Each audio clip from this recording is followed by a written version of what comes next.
کتاب الحج، موضوع حج۔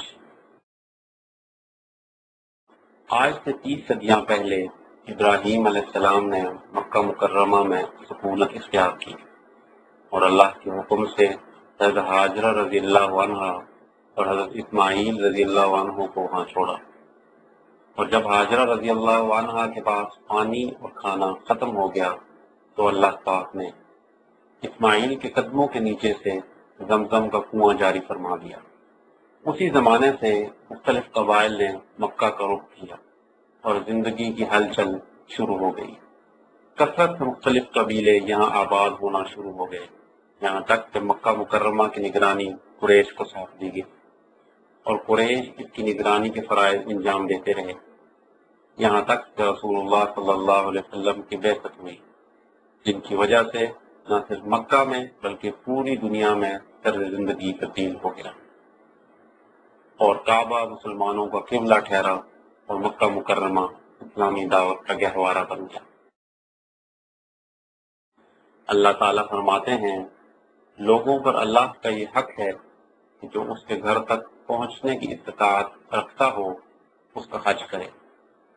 14 صدیوں سے مسلمان مکہ کی طرف سفر اختیار کرتے ہیں جو کہ اسلام کا مرکز ہے۔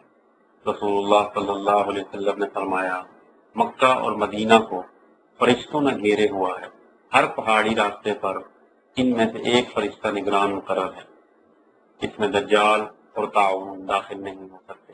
رسول اللہ صلی اللہ علیہ وسلم نے فرمایا، مسجد حرام میں ایک نماز دیگر مسجدوں میں 1,00,000 نمازوں سے بہتر ہے۔ رسول اللہ صلی اللہ علیہ وسلم نے فرمایا، خدا کی قسم، بے شک اے مکہ تو اللہ کی سب سے بہترین اور انتہائی محبوب زمین ہے۔ اللہ تعالیٰ فرماتے ہیں، جس کسی نے حرم مکی میں گناہ کا ارادہ کیا ہم اس کو دردناک عذاب چکھائیں گے۔